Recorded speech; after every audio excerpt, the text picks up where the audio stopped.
안녕하세요. 잡시광입니다.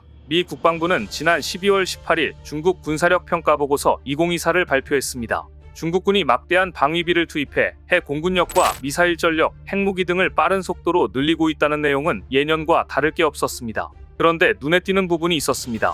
바로 올해 중국 군부를 강타했던 중국군의 부패 문제, 그리고 지휘관 자질 부족 등 중국군이 약점을 집중적으로 거론했다는 점이었습니다. 특히 중국군 내부의 부패 문제가 너무 심각해 유사시 미사일이 제대로 발사될지조차 확신할 수 없는 상황이다 보니 시진핑 주석이 군부 숙청에 나선 것 아니냐고 분석하고 있었습니다. 또한 이 보고서에서 일라이 레트너 국방부 인도 태평양 안보차관보는 대만 침공 가능성과 관련해 임박한 것도 아니고 불가피한 일도 아니다라며 중국군이 아직 제대로 준비가 되지 않았다는 주장을 폈습니다.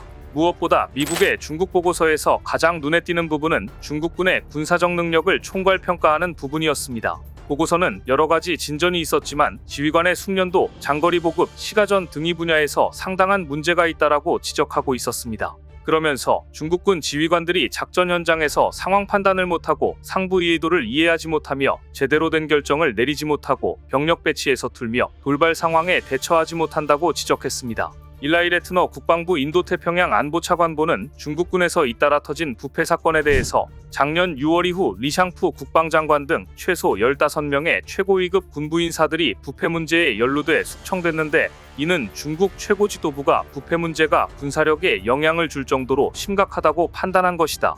그렇지 않았다면 군부를 저렇게 대규모로 숙청하지는 않았을 것이다라고 밝혔습니다. 상급자에게 돈을 찔러주거나 음식 대접을 하고 값비싼 술을 선물하는 관행은 과거부터 있었지만 이번 부패 사건은 단순한 관행을 넘어 미사일이 제대로 발사될 수 있느냐는 문제가 됐다는 이야기입니다. 유사시에 미사일이 제대로 발사되지 못할 정도로 부패가 심각하다면 중국군 전체 시스템에 영향을 줄 수밖에 없습니다.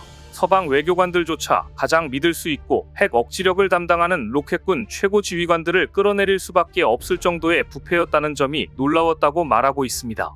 블룸버그 통신은 지난 3월 중국 로켓군 지휘부 대규모 숙청과 관련해 서부 사막지대에 배치된 미사일의 액체 연료통에 연료가 아니라 물로 채워져 있었고 핵미사일 지하경납고는 발사용 덮개가 고장나 있었다고 보도해 파문이 일었습니다. 보고서는 대만 침공 능력에 대해서도 부정적으로 보고 있었습니다. 감당할 만한 비용을 치르고 짧은 시간에 날카롭게 침공할 수 있다는 확신이 생겨야 공격이 가능한데 아직은 그런 단계에 미치지 못했다는 것입니다. 에너지 공급 문제도 중국이 대만 침공을 앞두고 해결해야 하는 숙제로 떠오르고 있습니다.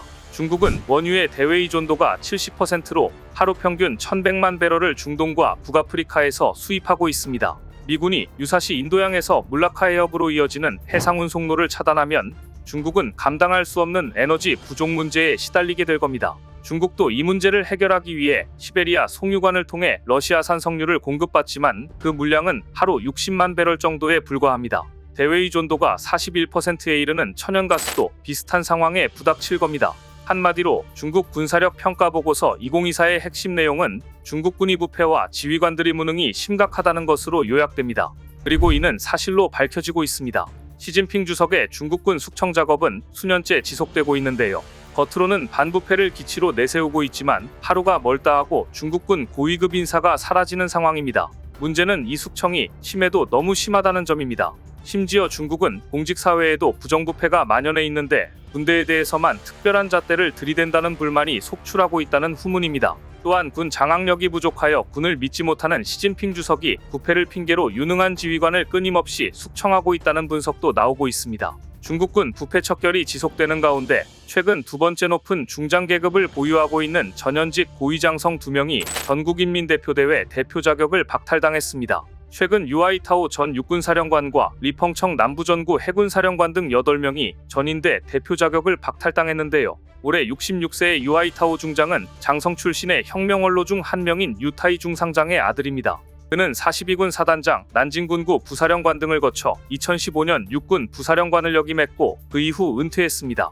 61세의 리펑청은 북해함대의 참모장, 동해함대 해군 부참모장을 거쳐 올해 남부전구 해군사령관을 맡았고 중장으로 승진한 인물입니다. 전인대 상무위는 이들에게서 심각한 규율과 법률 위반 혐의가 발견됐다고 밝혔는데요. 중국에서 심각한 규율 위반은 일반적으로 부패를 지칭하는 표현입니다. 하지만 이와 동시에 중국군은 최근 최고 계급인 상장 승진인사를 단행하고 육군정치위원을 교체했습니다. 우리나라의 대장에 해당하는 상장은 중국인민해방군의 통수권자이자 중앙군사위원회 주석직을 맡는 시주석을 제외하고 중국군에서 가장 높은 계급입니다. 그런데 중국군 육군정치위원을 교체하는 자리에서 승진식에 고위장성 4명이 불참해 눈길을 끌었습니다.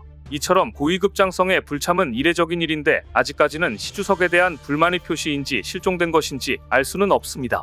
하지만 분명한 사실은 시진핑 주석의 군 장악력에 문제가 있다는 것입니다. 그런데 이번에 시진핑의 선택을 받은 인물은 천우희였습니다. 천 의원이 중국 인민해방군 정치위원으로서 공개석상의 모습을 드러낸 것은 이날이 처음이었습니다. 그리고 이날 중국 내에서는 최고 계급인 상장의 자리에 오른 인물이 사상 담당 정치위원이라는 것에 대해 뒷말이 무성했습니다. 최고 계급인 상장의 자리에 오른 천우희 위원은 공군 출신으로 2024년 4월 군항공우주군 최초의 정치위원으로 임명됐으며 이번에 상장으로 진급하고 육군정치위원으로 임명됐습니다. 그런데 이날 천 의원의 전임자인 친수퉁 전 육군정치위원은 이날 승진식의 모습을 드러내지 않았습니다. 중국에서는 지난 9월부터 친수퉁 전 정치위원이 모습을 드러내지 않아 해임됐다는 소문이 돌았는데요. 2022년 1월 상장 계급을 얻은 친수퉁의 행방은 아직도 알려지지 않았습니다. 또한 이 자리에 리차오밍 육군사령관, 위안화즈 해군 정치위원, 왕춘닝 무장경찰 사령관의 모습도 보이지 않아 뒷말이 무성했습니다. 이날 모습을 드러내지 않은 이들 4명은 모두 중국 공산당 20기 중앙위원회 위원들이었습니다. 지난해 로켓군에서 부패 스캔들이 터지면서 중국군은 고강도 반부패 숙청이 진행 중인데요. 군대 내에 부패가 있고 지휘관의 자질에도 부족함이 많다면 자리에서 내려오게 하는 것은 당연한 일입니다. 하지만 문제는 중국군 지휘관들이 너무 많이 숙청되자 실전에서도 허점을 드러내고 있다는 점입니다. 최근 대만군 비상대응센터에서도 중국군의 움직임이 둔화되었다는 것이 감지됐다는 보도까지 나왔습니다. 중국이 지난 9일부터 지난 30년 사이 최대 규모로 추정되는 해상 군사훈련을 실시했습니다.